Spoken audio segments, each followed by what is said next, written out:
ಎಲ್ಲರಿಗೂ ಶ್ರೀ ಸತ್ಯದರ್ಶನ ವಾಹಿನಿಗೆ ಸ್ವಾಗತ. ಪ್ರಿಯ ವೀಕ್ಷಕರೇ, ನಮ್ಮ ಪುಣ್ಯ ಭೂಮಿಯಲ್ಲಿ ದೇವತೆಯರ ದೇವಾಲಯ, ಮಠ ಮಂದಿರ ಇಂದಿನಿಂದಲೂ ಇಂದಿನವರೆವಿಗೂ ಪವಾಡಗಳನ್ನು ಸೃಷ್ಟಿಸುತ್ತಿವೆ. ಅಂಥ ಪವಾಡ ಕ್ಷೇತ್ರಗಳಲ್ಲಿ ಒಂದಾದ ಮಲ್ಲಾಘಟ್ಟ ಕೆರೆಯ ಗಂಗಾಮಾತೆ ಮತ್ತು ಕೆರೆಯ ಉತ್ತರ ಭಾಗದಲ್ಲಿರುವ ಆನೆಕೆರೆಯ ಶ್ರೀ ಗಂಗಾಧರೇಶ್ವರ ಸ್ವಾಮಿಯ ಬಗ್ಗೆ ತಿಳಿಯೋಣ ಬನ್ನಿ. ಈ ಕೆರೆಯು ಮಲ್ಲಾಘಟ್ಟಕ್ಕೆ ಸೇರಿರುವುದರಿಂದ ಮಲ್ಲಾಘಟ್ಟ ಕೆರೆ ಎಂದು ಕರೆಯುತ್ತಾರೆ. ಈ ಕೆರೆಯನ್ನು ಕ್ರಿಸ್ತಶಕ 1000ರಲ್ಲಿ ಕಟ್ಟಿರಬಹುದೆಂದು ತಿಳಿದುಬರುತ್ತದೆ. ಈ ಕೆರೆಯ ಏರಿಯ ಉದ್ದವು 1.4 ಕಿಲೋಮೀಟರ್ ದೂರ ಇದ್ದು ಎತ್ತರವು ಸರಿಸುಮಾರು 10 ಅಡಿ ಎತ್ತರವಿರಬಹುದು. ಅಗಲ 2.5 ಕಿಲೋಮೀಟರ್ ಇದ್ದು ನೀರು ನಿಲ್ಲುವ ಪ್ರದೇಶವು ಸುಮಾರು 5 ಕಿಲೋಮೀಟರ್ ದೂರ ನಿಲ್ಲಬಹುದಾಗಿದೆ. ಈ ಕೆರೆಯ ನೀರು ತುಂಬ ಶುಭ್ರವಾಗಿದ್ದು ಈ ನೋಟವನ್ನು ನೋಡಲು 2 ಕಣ್ಣು ಸಾಲದು. ಕೆರೆಯ 2 ಭಾಗದಲ್ಲಿ ಇರುವ ತೆಂಗು, ಕಂಗು, ಬಾಳೆ ಮಧ್ಯೆ ಸುಮಾರು 5 ಕಿಲೋಮೀಟರ್ ದೂರ ಹರಡಿರುವ ಈ ಗಂಗಾಮಾತೆಯನ್ನು ನೋಡಲು ನಿಂತರೆ ನಮ್ಮನ್ನೇ ನಾವು ಮರೆತು ಬಿಡುತ್ತೇವೆ. ಅಷ್ಟು ರಮಣೀಯವಾದ ನೋಟವನ್ನು ನಾವು ಕಾಣುತ್ತೇವೆ.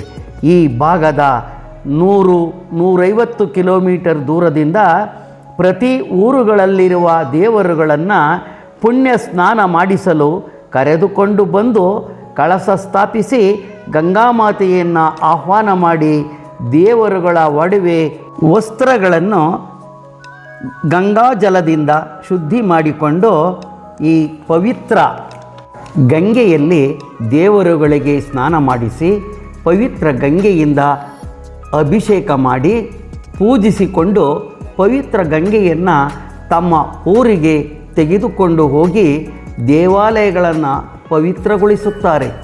ಹೊಸ ವಿಗ್ರಹಗಳನ್ನು ಮಾಡಿಸಿದಾಗ ಇಲ್ಲಿಗೆ ತಂದು ಜಲಾಭಿಷೇಕ ಸ್ನಾನ ಮಾಡಿಸಿ ಕೊಂಡು ವಿಗ್ರಹಕ್ಕೆ ಜೀವಕಳೆ ಕೊಟ್ಟು ತೆಗೆದುಕೊಂಡು ಹೋಗುತ್ತಾರೆ. ಇನ್ನು ಈ ಕೆರೆಯಲ್ಲಿ ಗಂಗಾಮಾತೆಯ ಜೊತೆಯಲ್ಲಿ ದೇವಕನ್ನಿಕೆಯರು ನೆಲೆ ನಿಂತಿದ್ದಾರೆ ಎಂದು ತಿಳಿಸುತ್ತಾರೆ. ಈ ಕೆರೆಯ ಉತ್ತರ ಭಾಗದ ಕೆರೆಕೋಡಿಯ ಬಳಿಯಲ್ಲಿ ಗಂಗಾಮಾತೆಗೆ ಆಶ್ರಯಾಗಿ ಆನೆಕೆರೆಯ ಶ್ರೀ ಗಂಗಾಧರೇಶ್ವರ ಸ್ವಾಮಿಯು ನೆಲೆ ನಿಂತಿದ್ದು ಗಂಗಾಮಾತೆ ಮತ್ತು ಗಂಗಾಧರೇಶ್ವರರು ಜನರ ಎಲ್ಲ ರೀತಿಯ ಕಷ್ಟಗಳನ್ನು ಪರಿಹರಿಸುತ್ತಿದ್ದಾರೆ.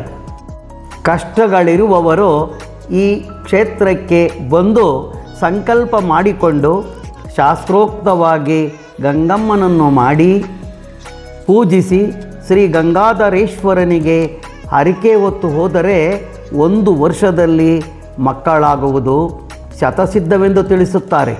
ಮದುವೆಯಾಗದಿರುವವರಿಗೆ ಗಂಗಾ ಪೂಜೆ ಮಾಡಿಸಿ ಗಂಗಾಧರೇಶ್ವರನಿಗೆ ಹರಕೆ ಮಾಡಿಕೊಂಡರೆ ದೋಷ ನಿವಾರಣೆಯಾಗಿ 1 ವರ್ಷದಲ್ಲಿ ಮದುವೆಯಾಗುತ್ತದೆ ಎಂದು ತಿಳಿಸುತ್ತಾರೆ.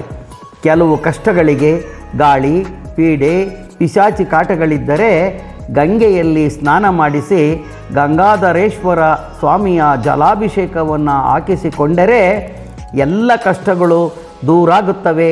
ಸರ್ಪದೋಷವಿದ್ದರೆ ಅಶ್ಲೇಷ ಪೂಜೆ, ನಾಗರಕಲ್ಲು ಪ್ರತಿಷ್ಠಾಪನೆ ಮಾಡಿಸುತ್ತಾರೆ. ಯಾರಿಗೆ ಸರ್ಪದೋಷಗಳಿರುತ್ತವೆಯೋ ಅವರಿಗೆ ವಿಶೇಷವಾಗಿ ಉದ್ದಿನಕಾಳು, ಹುರುಳಿಕಾಳು ಹಿಟ್ಟಿನಿಂದ ಪುಡಿಯನ್ನು ಮಾಡಿಕೊಂಡು ನಾಗರ ಪ್ರತಿಮೆಗಳನ್ನು ಮಾಡಿ ಕಳಸಗಳನ್ನು ಹೂಡಿ ಶಾಸ್ತ್ರೋಕ್ತವಾಗಿ ಪೂಜಿಸಿ ಹೋಮ ಮಾಡಿ ಹಿಟ್ಟಿನಿಂದ ಮಾಡಿದಂಥ 2 ನಾಗರಗಳನ್ನು ಕೆರೆಯ ಗಂಗೆಯಲ್ಲಿ ವಿಸರ್ಜಿಸಿ ಪೂಜಿಸಿದರೆ ನಾಗದೋಷ, ಕುಜದೋಷ ಎಲ್ಲ ನಿವಾರಣೆಯಾಗುತ್ತದೆ ಎಂದು ತಿಳಿಸುತ್ತಾರೆ. ಇಲ್ಲಿಗೆ ಅನೇಕ ಭಕ್ತರು ಕಷ್ಟ ಹೊತ್ತು ಬರುತ್ತಾರೆ. ಎಲ್ಲ ಕಷ್ಟಗಳನ್ನು ಕಳೆದುಕೊಂಡು ಹೋಗುತ್ತಿದ್ದಾರೆ. ಇನ್ನು ಒಳಿತು ಕಂಡಿದ್ದಾರೆ, ಕಾಣುತ್ತಿದ್ದಾರೆ. ಈ ಮಲ್ಲಾಘಟ್ಟ ಕೆರೆಯು ಇರುವುದಾದರೂ ಎಲ್ಲಿ ಎಂದರೆ ತುಮಕೂರು ಜಿಲ್ಲೆಯ ತುರುವೇಕೆರೆ ತಾಲ್ಲೂಕು ಕೇಂದ್ರದಿಂದ ಕೇವಲ 8 ಕಿಲೋಮೀಟರ್ ದೂರದಲ್ಲಿದೆ. ತುಮಕೂರಿನಿಂದ 60 ಕಿಲೋಮೀಟರ್, ತಿಪಟೂರಿನಿಂದ 30 ಕಿಲೋಮೀಟರ್, ಕಿಬ್ನಳ್ಳಿ ಕ್ರಾಸಿನಿಂದ 25 ಕಿಲೋಮೀಟರ್ ದೂರದಲ್ಲಿದೆ. ಪ್ರಿಯ ವೀಕ್ಷಕರೇ, ನೀವಿನ್ನೂ ನಮ್ಮ ಚಾನಲ್ಗೆ ಸಬ್ಸ್ಕ್ರೈಬ್ ಆಗಿಲ್ಲದಿದ್ದರೆ ಸಬ್ಸ್ಕ್ರೈಬ್ ಆಗಿ, ಪೂರಾ ವಿಡಿಯೋವನ್ನು ನೋಡಿ ಲೈಕ್ ಮಾಡಿ. ಇದೇ ರೀತಿಯ ಉತ್ತಮ ಮಾಹಿತಿಯೊಂದಿಗೆ ಮುಂದಿನ ಸಂಚಿಕೆಯಲ್ಲಿ ಬರುತ್ತೇನೆ. ಅಲ್ಲಿಯವರೆವಿಗೂ ಎಲ್ಲರಿಗೂ ಧನ್ಯವಾದಗಳು.